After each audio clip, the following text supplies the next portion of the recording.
Assalamualaikum warahmatullahi wabarakatuh. Alhamdulillah alladzi ja'ala syahrul Ramadan syahrul siyam, syahrul mubarak, syahrul rahmah, syahrul maghfirah, wa syahrul idku minan nar. Asyhadu an la ilaha illallah wahdahu la syarikalah wa asyhadu anna Muhammadan abduhu wa rasuluh. Allahumma salli wa sallim ala hadzal nabiyil karim wa ala alihi wa sahbihi ajma'in wa ba'du. Faqad qala Allah Ta'ala fi kitabihil karim, a'udzu billahi samil alim minasy syaithanir rajim, bismillahirrahmanirrahim. Man 'amila shalihan min dzakarin aw unsa wa huwa mu'minun falanuhyiyannahu hayatan thayyibatan wa lanajziyannahum ajrahum bi ahsani ma kanu ya'malun. Shadaqallahul 'adzim.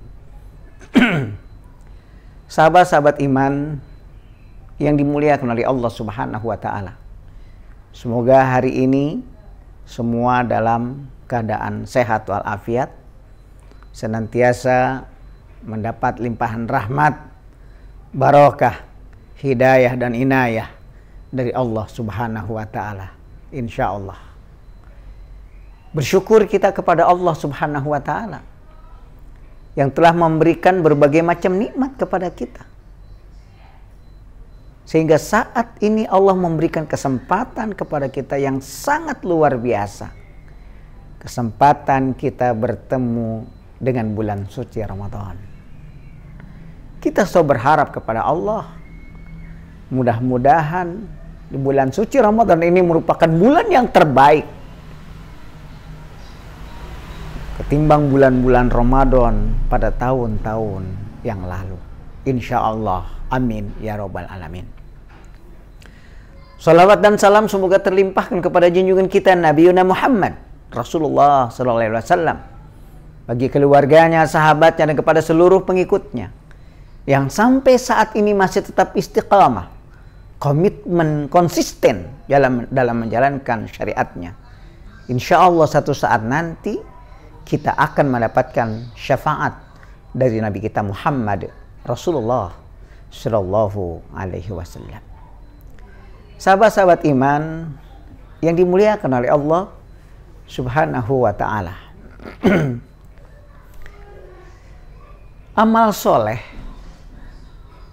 bagian daripada langkah bagi kita untuk meraih suatu kesuksesan, kebahagiaan, kehidupan kita, baik itu di dunia maupun di yaumil akhir.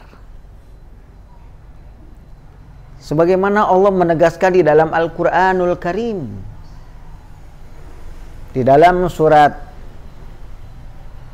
An-Nahl ayat 197, di mana Allah menegaskan, a'udzu billahi minasyaitonir rajim, bismillahirrahmanirrahim.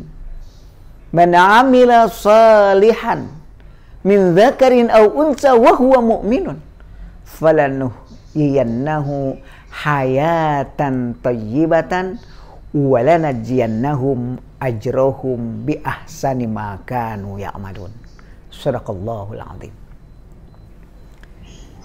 Barang siapa yang telah berbuat baik, laki-laki maupun perempuan, syaratnya dia adalah mukmin, iman kepada Allah, maka Allah akan memberikan kehidupan yang baik di muka bumi ini, dan Allah pun akan memberikan kehidupan yang jauh lebih baik dari apa yang telah dia kerjakan di muka bumi ini, yaitu surga Allah Subhanahu wa Ta'ala. Subhanallah, betapa dahsyatnya amal soleh itu.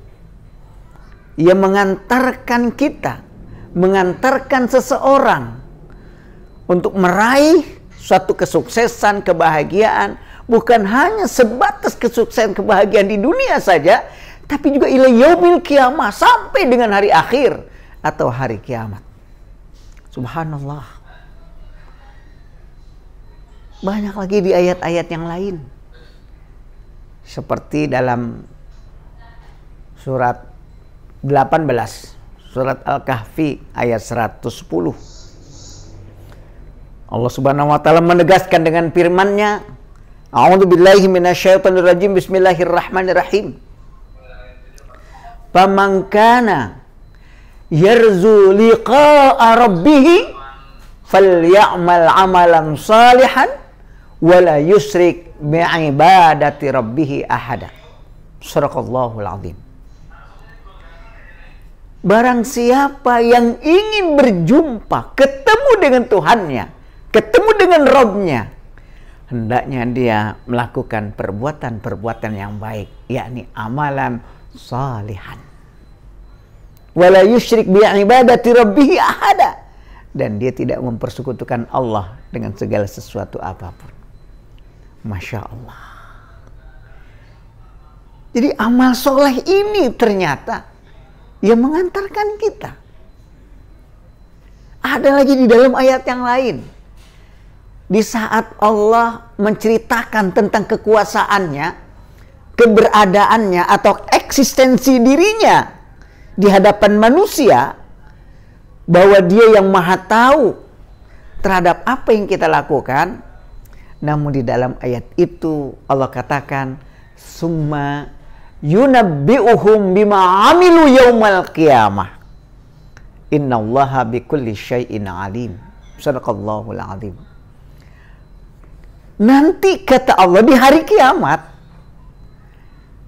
Allah akan memintakan pertanggungjawaban terhadap apa yang telah engkau lakukan, terhadap apa yang telah engkau kerjakan, terhadap apa yang engkau laksanakan, terhadap amalia apa yang telah engkau lakukan. Dan Allah Maha Kuasa lagi Maha Mengetahui. Di dalam surat Yasin, di surat 36, Allah juga menegaskan, di saat Allah memberikan atau menceritakan tentang kondisi di mana suatu saat manusia dia tidak akan pernah lepas dari pemantauan Allah. Salah satu ayat yang menceritakannya ditegaskan dalam surat tersebut, A'udzubillahi minasyaitonirrajim, bismillahirrahmanirrahim. Al-yawma nahtimu ala afwahihim wa tukallimuna aydihim wa tashhadu arjuluhum bima kanu yaksibun. Shadaqallahul azim. Pada suatu saat nanti kata Allah, yang namanya mulut dikunci, tidak lagi bisa berbicara di hadapan Allah. Namun apa yang berbicara? Tangan kita berbicara di hadapan Allah. Dia cerita semua apa yang telah kita kerjakan. Dan kaki kita menjadi saksi kata Allah, wa tashhadu arjuluhum. Kaki kita menjadi saksi bima kanu yaksibun, terhadap apa yang telah kamu usahakan, terhadap yang kamu kerjakan di muka bumi ini. Masya Allah.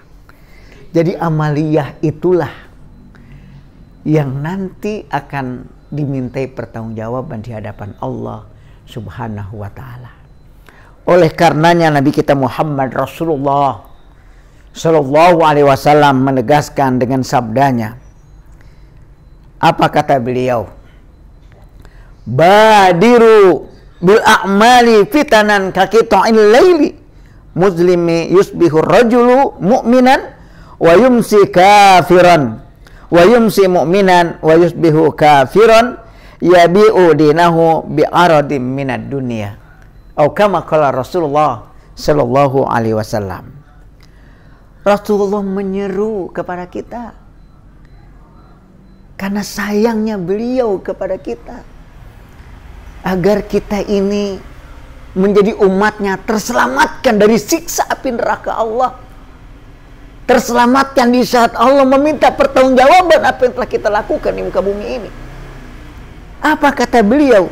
Badiru bil a'mali kitanan kaqita'il laili muslim yusbihur rajulu mu'minan wa yumsi kafiran aw yumsi mu'minan wa yusbihu kafiran yabi'u dinahu bi'aradim minad dunya. Bersegeralah melakukan satu amalan atau perbuatan-perbuatan yang baik sebelum datangnya fitnah atau musibah, seperti potongan malam yang gelap, yaitu seorang pada waktu pagi hari dalam kondisi beriman dan di sore hari dalam kondisi kafir. Begitupun sebaliknya, di sore hari mereka beriman dan di pagi hari mereka menjadi kafir. Dan mereka menjual agamanya dengan harga yang sedikit atau dengan keuntungan yang sedikit. Masya Allah. Hadis ini memberikan satu pelajaran kepada kita yang luar biasa. Yang pertama, bahwa Rasulullah menyeru kepada kita untuk selalu berbuat, melakukan amalan-amalan yang baik. Begitu ada peluang, begitu ada kesempatan, janganlah kita ditunda-tunda lagi. Bersegeralah kita untuk melakukan perbuatan-perbuatan yang baik. Kenapa? Sebelum datangnya fitnah, ujian, cobaan dalam hidup kita. Boleh jadi di saat kita berniat untuk berbuat baik, tiba-tiba ada keinginan dari nafsu kita yang terus menggelitik hati kecil kita, merongrong keimanan kita. Contohnya, misalkan kita punya niat, kalau saya dapat jodoh wanita solihah, insya Allah saya akan menyumbang sekian juta rupiah atau puluhan juta rupiah, saya serahkan kepada ACT untuk saudara kita di Palestina. Allahu Akbar. Begitu kita sudah dapat, tidak menyegerakan itu. Tapi kita masih berpikir, kalau saya segera menyumbangkan rezeki saya, sementara saya harus mempersiapkan untuk kehidupan rumah tangga saya, kepentingan untuk istri saya butuh rumah, saya butuh kendaraan, saya butuh dan lain sebagainya. Akhirnya kata hati kecil kita dalam bisikan-bisikan itu, kalau amalkan bisa nanti bulan berikutnya atau 2 bulan kemudian. Nah, inilah cobaan yang Allah berikan kepada kita, yang kita tidak pernah tahu akan datang suatu fitnah yang tiba-tiba akan menghadapi kehidupan kita atau menghadang segala kebaikan-kebaikan yang sudah kita niatkan di dalam kehidupan kita. Apalagi dengan kondisi saat ini, Masya Allah, dengan adanya COVID-19, ini menjadi sebuah pelajaran yang luar biasa buat kita untuk meningkatkan semangat amaliyah kita. Apalagi di bulan suci Ramadan, bulan yang penuh berkah. Segala amalan-amalan dilipat gandakan oleh Allah Subhanahu wa taala pahalanya. Jika kita bersegera terus berbuat kebaikan, melakukan kebaikan tanpa mengenal lelah, dengan segala potensi kemampuan yang ada pada diri kita, subhanallah, bukan hanya kebahagiaan di dunia yang bisa kita rasakan, tapi juga ila yaumil qiyamah kita bisa merasakan kebahagiaannya. Ini menjadi kesempatan buat kita. Walaupun mungkin setiap kita, setiap orang semua merasakan dampak daripada COVID-19 ini. Tapi bagi seorang muslim yang beriman kepada Allah Subhanahu wa taala, di balik krisis yang terjadi, di balik kesulitan, di balik kesusahan, permasalahan yang ada, dia tidak pernah merasa susah, dia tidak pernah merasa miskin. Sehingga dia berupaya untuk berbuat. Di saat dia mungkin ini ingin memberikan satu sumbangsih dengan sebahagian rezekinya, namun dengan keterbatasan itu dia tidak mampu. Paling tidak bagaimana dia bisa menghimbau, dia bisa mengajak para agnia, dia ajak keluarganya, dia ajak tetangganya, dia ajak sahabat-sahabatnya untuk sama-sama berbuat baik, membantu saudara kita, tetangga kita yang jauh lebih membutuhkan ketimbang kita. Kita memang susah, kita memang lagi sulit, tapi ternyata ada yang jauh lebih sulit ketimbang kita. Sehingga membuat kita terdorong untuk melakukan amalan sholihan, perbuatan-perbuatan yang baik. Masya Allah. Disinilah Rasulullah SAW mengajarkan kepada kita untuk selalu menyegerakan dalam melakukan amal soleh. Tidak boleh kita menunda-nundanya, karena beliau menggambarkan akan ada atau akan datang bagaikan sebuah malam, potongan malam yang gelap gulita. Artinya suatu masalah, suatu musibah, fitnah yang akan terjadi yang kita tidak pernah tahu kapan kejadiannya, dalam kondisi apa kita ini. Masya Allah. Andaikan kita melakukan satu kebaikan, dan begitu kita melakukan kebaikan, sekecil apapun yang kita lakukan, namun di saat kita melaksanakan amalan solihan saat itu, tiba-tiba malakul maut datang menjemput kita. Allahu Akbar. Bukankah kita pernah membaca, pernah mendengar tentang kisah seorang pelacur yang dia berjalan di atas tengah padang pasir dalam kondisi haus. Kemudian dia menemui sebuah sumur. Di saat dia mengambil air dari dalam sumur itu, kemudian sampai di atas sumur, permukaan sumur, dia lihat anjing yang sedang kehausan. Dia tidak berpikir panjang tentang dirinya, tapi dia berpikir bagaimana anjing yang sedang kehausan ini seakan-akan jauh lebih membutuhkan ketimbang dirinya. Allahu Akbar. Segera dia berikan air itu kepada anjing sebelum dia meminumnya. Sehingga dalam sejarah dikisahkan, seorang pelacur itu akhirnya meninggal dunia. Dalam kisahnya si pelacur itu menjadi ahlul jannah. Masya Allah. Siapa di antara kita yang punya keinginan seperti itu? Di mana bisa kita berbuat baik menjadi husnul khotimah. Sebagaimana seorang pelacur yang tidak dikisahkan tentang pertaubatannya, tapi dikisahkan tentang amal solehnya, perbuatan baiknya, menjadi jaminan bagi dirinya masuk surga. Di saat dia beramal, dia langsung meninggal dunia. Bulan ini bulan suci Ramadan, bulan yang terbaik. Dan kita pun saat ini berada dalam suasana kondisi yang baik. Apakah siap di antara kita kalau malakul maut saat ini menjemput kita? Husnul khotimah loh yang kita dapatkan. Insya Allah suhada nilainya. Ada di antara kita yang siap? Masya Allah. Nampaknya berat. Kenapa? Karena mungkin kecintaan kepada dunia ini masih jauh lebih besar ketimbang urusan-urusan akhirat. Padahal kisah-kisah sudah begitu banyak menjelaskan kepada kita. Amal soleh itulah yang mengantarkan kita. Masya Allah. Nah, disinilah yang harus kita perhatikan.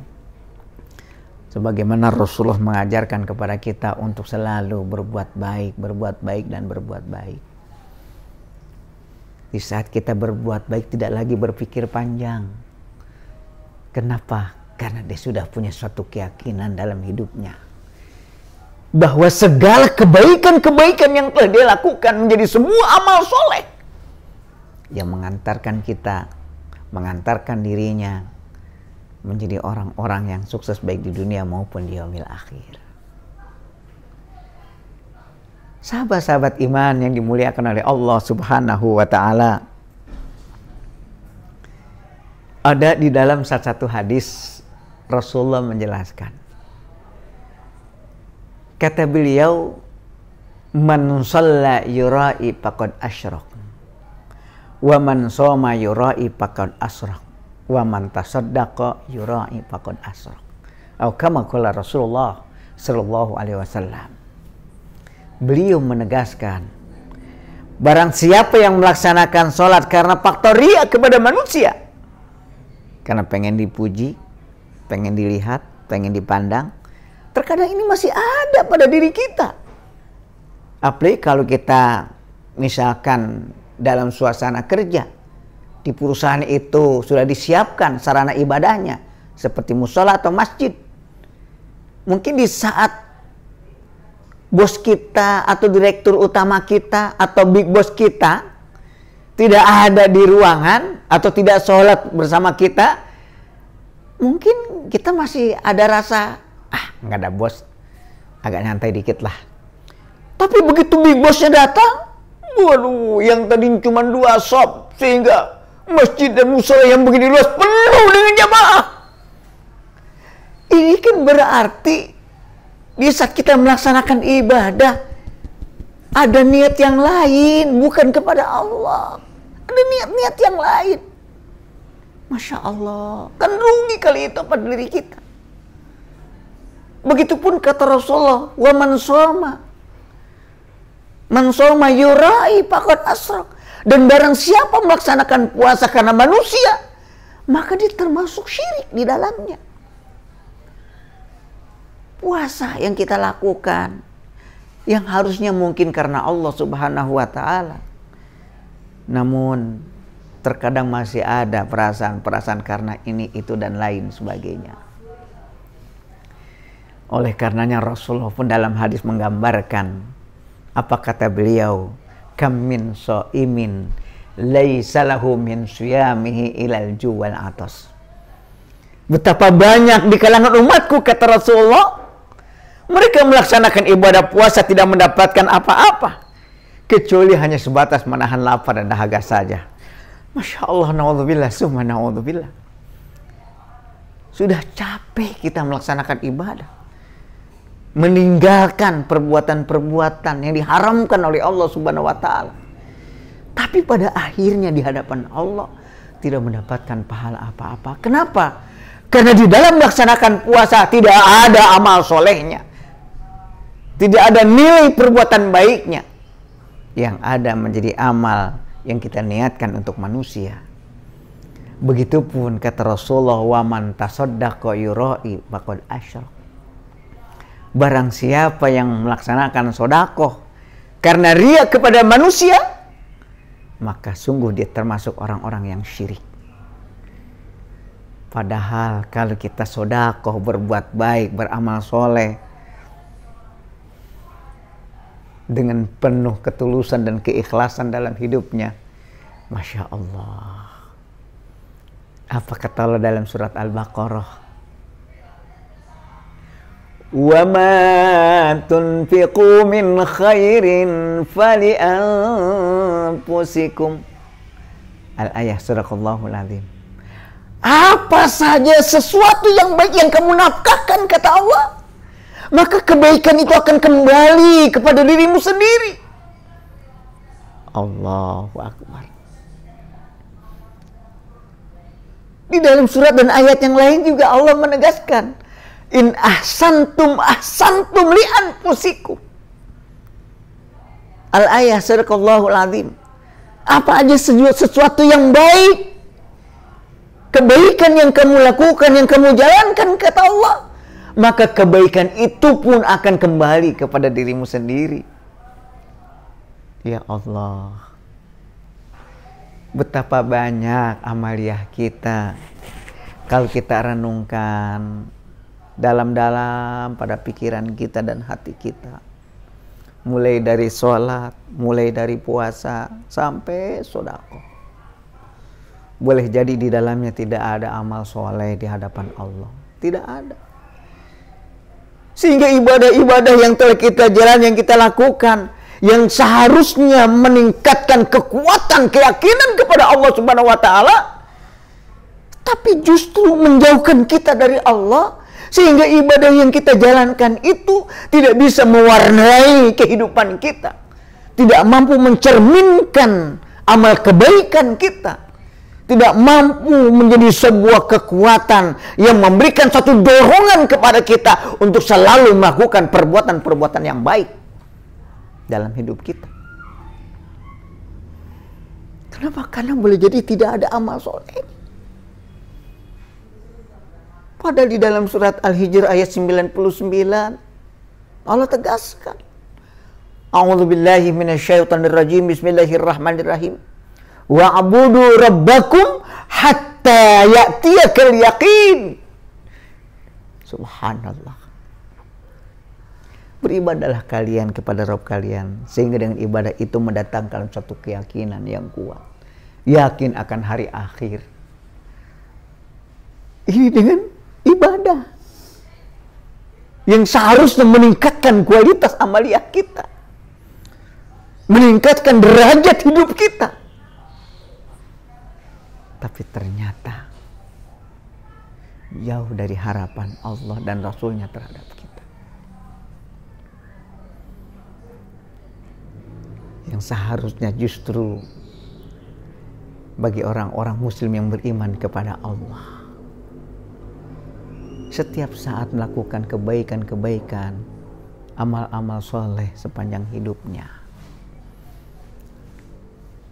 Oleh karenanya Allah Subhanahu wa Ta'ala menegaskan agar kita untuk terus berbuat baik dengan tidak lagi pilih-pilih atau pilih kasih, baik dia itu mukmin maupun dia orang yang non mukmin atau kafir. Coba kita lihat di dalam surat Al-Qasas surat 28 ayat 77, Allah tegaskan, A'udzubillahi minasyaitonirrajim, bismillahirrahmanirrahim. Wa ahsin kama ahsanallahu ilaik wa la tabghil fasada fil ar innallaha la yuhibbul mufsidin. Shadaqallahul azim. Berbuat baiklah kalian kepada sesama umat manusia sebagaimana Allah telah berbuat baik terhadap dirimu sendiri. Dan janganlah kalian berbuat kerusakan di muka bumi ini, karena Allah tidak menyukai orang-orang yang selalu berbuat kerusakan. Masya Allah, begitu mulia dan agungnya ajaran agama Allah, ajaran Islam, yang terus menyeru kepada umatnya untuk selalu berbuat baik kepada sesama umat manusia tanpa pilih kasih. Dan yang menjadi ukuran kita harus berbuat baik kepada sesama manusia bukan karena manusia itu baik kepada kita, bukan. Bukan karena manusia itu sayang kepada kita, bukan. Tapi Allah yang menjadi ukuran kebaikan yang telah kita lakukan. Ya Allah, jika ini yang tertanam pada diri kita, subhanallah, betapa indahnya dalam hidup ini. Oleh karena itu, kita terus berupaya melakukan amaliyah, perbuatan-perbuatan yang baik sepanjang hidup kita, agar kita mendapat kebahagiaan baik di dunia maupun di yaumil akhir. Lalu bagaimana agar seluruh perbuatan kita menjadi amal soleh di hadapan Allah Subhanahu wa Ta'ala? Tentunya ada syarat-syarat yang harus kita pahami bersama. Ya, insya Allah pada kesempatan berikutnya maka kita akan lanjutkan beberapa syarat yang menunjang agar amaliyah kita menjadi amal soleh. Semoga ini menjadi sebuah pelajaran buat kita untuk memberikan kekuatan, dorongan melakukan suatu kebaikan. Inilah yang dapat saya sampaikan. Jika ada hal yang baik datang dari Allah Subhanahu wa Ta'ala, jika ada yang salah, ini salah satu tanda kelemahan, keterbatasan apa-apa yang ada pada diri saya. Sahabat-sahabat iman yang dimuliakan oleh Allah Subhanahu wa Ta'ala, semoga kita hidup selalu berkah di bulan suci Ramadan. Wabillahi taufiq wal hidayah. Wassalamualaikum warahmatullahi wabarakatuh.